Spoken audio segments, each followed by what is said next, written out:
Have you ever walked into a place and felt every eye on you, judging you before you even speak? That's exactly what happened to Elijah Thompson, a 17-year-old who only wanted to buy a birthday gift for his mother. As he stepped into the gleaming Oak Ridge jewelry boutique in Manhattan, his excitement quickly turned to fear. The boutique clerk's eyes scanned him like he was a threat, and before Elijah could even explain himself, the doors burst open. Two uniformed officers stormed in, shouting at him to raise his hands. His wallet was snatched, his intentions questioned, and the weight of assumptions about his skin color pressed down on him like a storm. In that moment, what should have been a simple, heartfelt gesture spiraled into public humiliation, until a single, unexpected revelation changed everything and turned fear into a lesson about dignity, power, and justice. Elijah Thompson clutched his wallet a little tighter as he approached the shimmering windows of Parkside Jewelry Boutique on Manhattan's Upper East Side. The late afternoon sun caught the gold lettering above the entrance, reflecting across the polished marble floor. He had been saving every spare dollar for months, delivering newspapers, tutoring younger kids, and skipping small indulgences, all for this one purpose: a birthday gift for his mother, Gabrielle Thompson. She had been working tirelessly as the director of the FBI's Manhattan field office, balancing a career few could even imagine while raising him on her own. Today, Elijah wanted to make her feel special, even if only for a fleeting moment. He took a deep breath and pushed the glass door open. The bell chimed delicately, echoing across the almost empty boutique. The air smelled faintly of polished wood and expensive perfume. Glass cases gleamed with rings, necklaces, and watches, all sparkling under the harsh boutique lighting. It was beautiful, intimidating, and utterly foreign. Elijah walked carefully, aware of how out of place he felt, but determined. He had planned this moment meticulously. He would not let fear or hesitation stop him. Behind the counter stood Mrs. Randall, a stern-looking woman in her 50s wearing a tailored navy suit. Her eyes locked onto Elijah the moment he entered, scanning him slowly, deliberately, as if measuring every inch of his presence. Elijah offered a polite smile. "Hi, I'm looking for a ring for my mom. It's her birthday this week." Mrs. Randall tilted her head slightly, squinting as if the words themselves were a test he might fail. "A diamond?" she asked, her tone edged with skepticism. Elijah nodded. "Yes, something elegant, something special." Without a word, she picked up the phone at the counter and dialed, speaking in hushed, urgent tones. Elijah didn't immediately notice, lost in the glittering displays, until the door swung open violently and two uniformed officers stormed in. Boots clanging against the marble floor, hands hovering near their holsters, they shouted, "Hands where we can see them!" Elijah froze. His stomach sank. He lifted his hands slowly, confusion and fear intertwining. I'm just buying a gift for my mom," he stammered, heart racing. Officer Mitchell didn't pause. He grabbed Elijah's arm roughly, turning him so he faced the glass counter. Officer Carter moved to his side, snatching the wallet from the counter and inspecting the credit card like it was the evidence in a criminal case. "Is this stolen?" he demanded, looking at Elijah with disbelief, as though the color of his skin alone justified suspicion. The young man's mind raced. He had been here countless times in his neighborhood, but never had anyone assumed that he was capable of anything but hard work and honesty.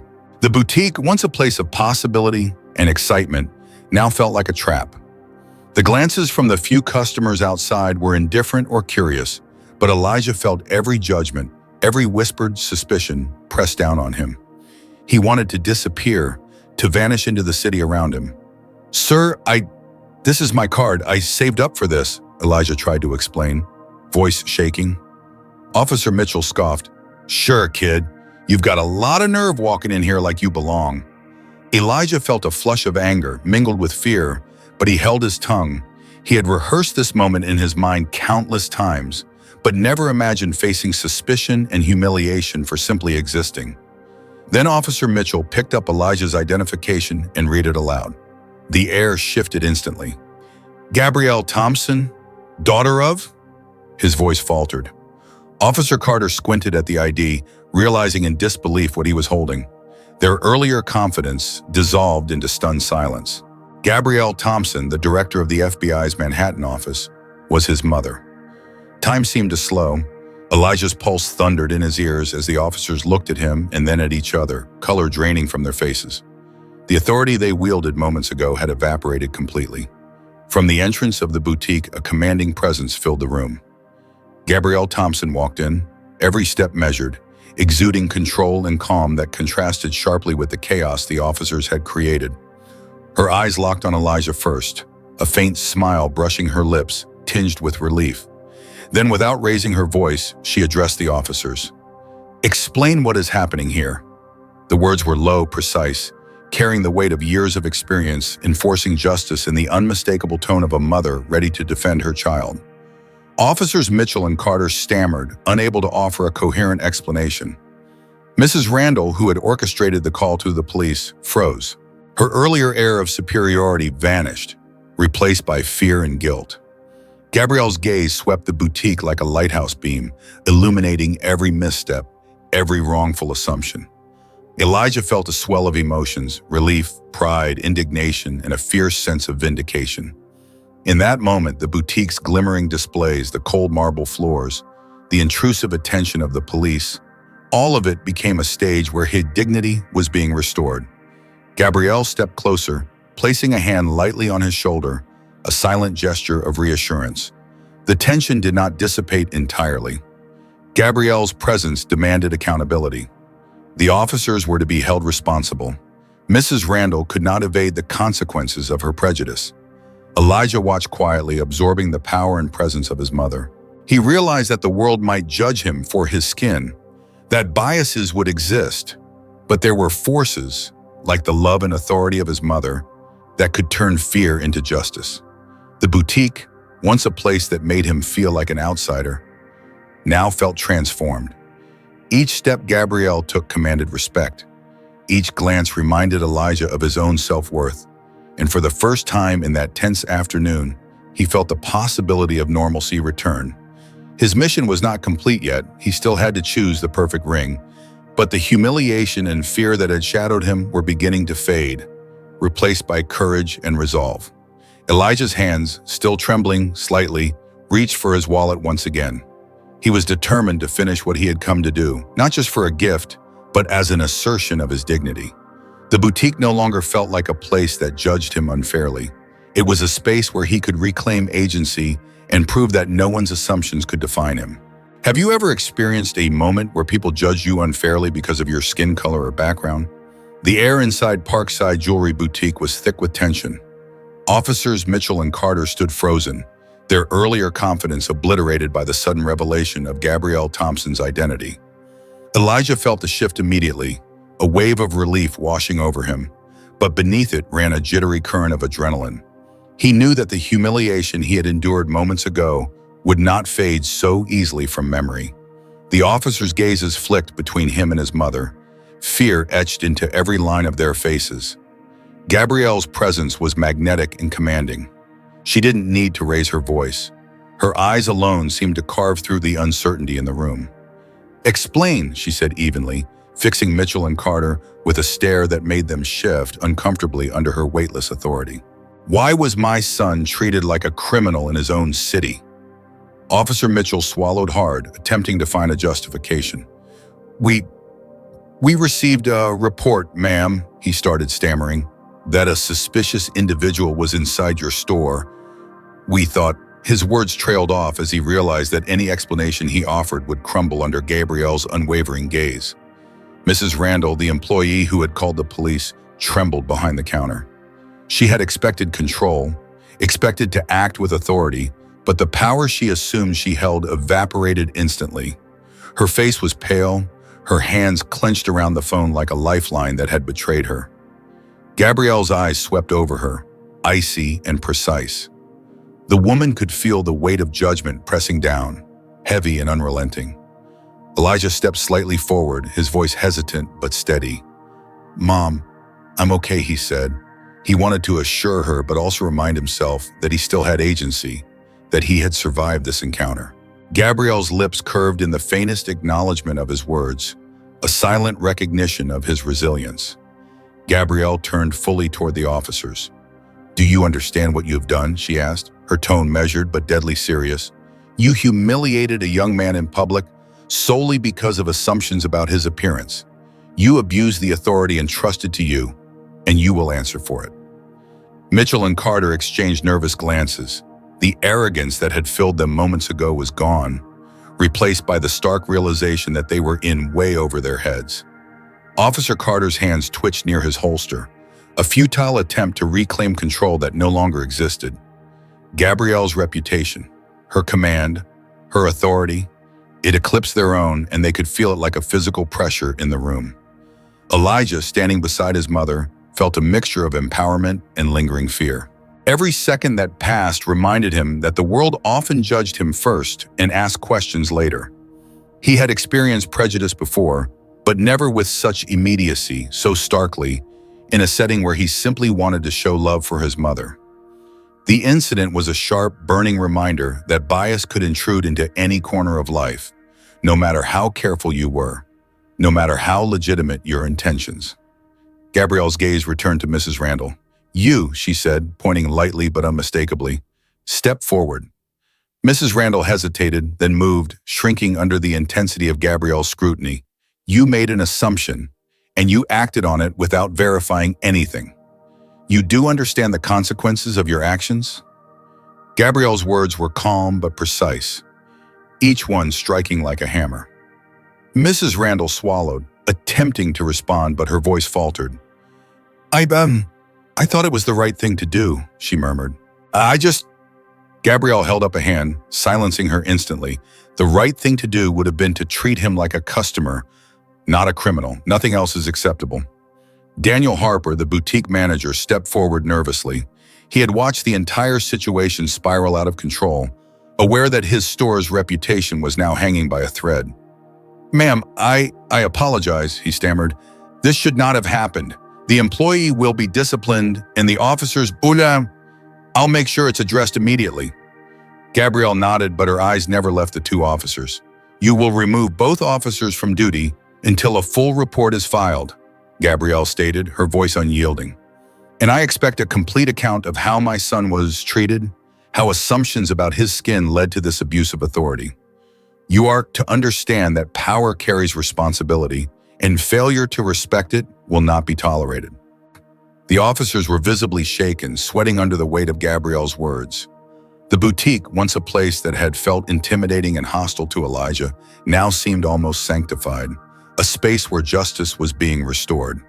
Each tick of the boutique clock echoed like a heartbeat of accountability.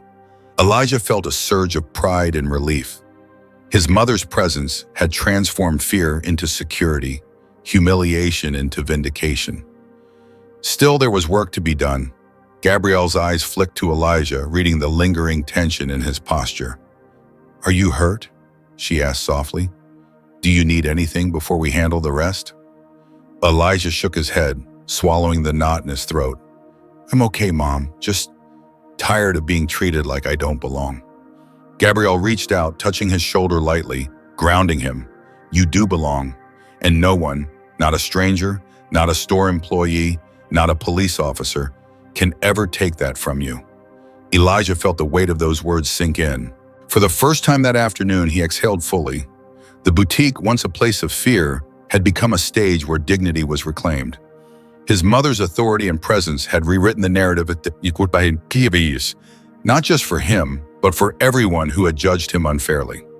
As the officers were escorted out by other FBI agents Gabrielle had summoned, Elijah's attention returned to the jewelry. Daniel Harper quickly took steps to restore a sense of normalcy, guiding a young, courteous sales associate to help Elijah choose the perfect ring. No more suspicion, no more fear. Just a young man, a loving mother, and the opportunity to celebrate a bond that prejudice could never touch. Elijah carefully picked a small, elegant diamond ring, the kind that spoke more of thoughtfulness than extravagance. The sales associate wrapped it meticulously, smiling gently at him. For Elijah, this moment was more than a purchase. It was a reclaiming of dignity, a triumph over the subtle and overt prejudices that could have defined his day. He looked at Gabrielle, who gave him a faint smile and a nod of encouragement. He knew she was proud, not just because he had chosen the perfect gift, but because he had held his ground, faced fear, and maintained his integrity. Walking out of the boutique together, Elijah clutched the small bag containing the ring, feeling lighter than he had all day. Manhattan streets, bustling and indifferent, now seemed less intimidating. He had been judged unfairly, humiliated publicly, and yet he had emerged stronger, supported by love, authority, and the certainty of who he was. Today was not just about a gift. It was about justice, respect, and the unbreakable bond between mother and son. The afternoon light softened as Elijah and Gabrielle stepped out of Oak Ridge Jewelry Boutique, the small bag containing the carefully chosen diamond ring swinging lightly in Elijah's hand. The streets of Manhattan buzzed around them, oblivious to the storm that had just passed inside the boutique. For Elijah, every honking cab, every passerby, and every flicker of sunlight was a reminder of how fragile dignity could feel, and how powerful it was to reclaim it. Walking side by side, Elijah finally allowed himself to speak. "Mom, I can't believe that just happened," he said, his voice tinged with both awe and lingering frustration. "I've been judged like that before, but never in front of so many people, so publicly." Gabrielle gave him a reassuring smile, her hand brushing lightly against his back. "I know, baby," she said softly. "Sometimes people act on assumptions, fear, or bias, but today, you stood your ground, and the truth won." Elijah's gaze drifted toward the boutique. He knew that Mrs. Randall had been dismissed and that the officers involved would face consequences. Yet he also realized that for many young people of color, there was no Gabrielle to defend them. The thought stung, making him grip the shopping bag a little tighter. "It's scary," he admitted. "Most people don't have someone like you to step in." Gabrielle stopped walking, turning to look at him squarely. "That's why it's so important that you remember who you are, Elijah. Your dignity, your worth, your integrity. They're yours no matter what anyone else assumes. You don't need someone to validate that, though having people in your corner helps." They reached a quiet cafe nearby and decided to sit for a moment, letting the bustle of the city fade into the background. Elijah carefully pulled the ring from the bag, holding it up to the light. It sparkled like a promise, a symbol of thoughtfulness and effort. But more than that, it represented a victory over prejudice, a tangible proof that intention and integrity were more powerful than fear and assumptions. "It's perfect," Gabrielle said, watching him. "But the best part isn't the ring. It's that you didn't let anyone make you feel small today. You claimed your moment, and you did it with grace." Elijah smiled, feeling a surge of warmth and pride. He had feared humiliation, but instead he had experienced empowerment. He had faced discrimination and survived, and he had learned a valuable lesson about self-worth, resilience, and the quiet power of truth. The streets outside might still be full of assumptions and biases, but inside he felt an unshakable certainty that no one could define him except himself. Gabrielle sipped her coffee and glanced at her son. "You know," she said gently, "the world won't always be fair. People will judge you, underestimate you, or make mistakes about you. But the way you respond, that's what defines you. Today, you showed courage, patience, and dignity." Elijah nodded, absorbing her words. They weren't just a comfort, they were a blueprint for navigating life with confidence and integrity. As they walked back toward the car, Elijah felt a shift in his perspective. He thought about other kids like him, kids who might be judged unfairly without someone like Gabrielle to protect them. He realized that part of growing up wasn't just surviving these moments. It was learning how to carry yourself with strength so that bias, ignorance, and fear could never touch the core of who you were. Once in the car, Elijah glanced at the small, carefully wrapped box and then back at his mother. "I can't wait to give this to you," he said softly. Gabrielle chuckled. "You don't have to," she said. "The thought, the effort, and your courage, those are the real gifts. The ring is just icing on the cake." Elijah grinned, feeling the truth of her words settle deep inside him. The drive through Manhattan was quiet, a rare moment of reflection amid the city's constant hum. Elijah thought about Mrs. Randall, the boutique manager, and the officers who had humiliated him. Justice had been served in this case, but he knew that small, everyday biases would continue to exist in countless places across the city. Yet he also knew that his actions, his dignity, and his mother's unwavering support had set a precedent, not just for him, but for anyone witnessing what had unfolded. Later that evening, back in their apartment, Elijah finally gave Gabrielle the ring. Her eyes shimmered as she opened the box, seeing not just the diamond, but the determination, patience, and love that went into earning it.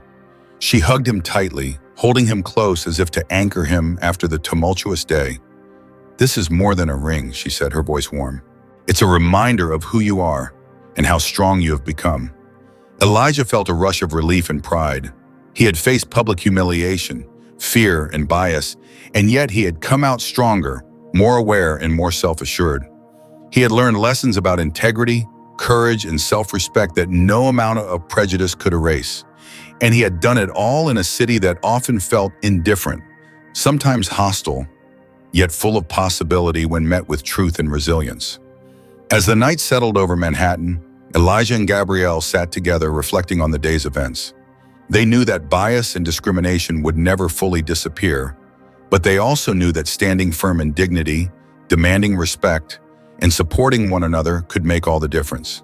Today had been a victory, not just a personal one, but a symbolic one for anyone who has ever been judged unfairly because of their skin color, their appearance, or assumptions made by others.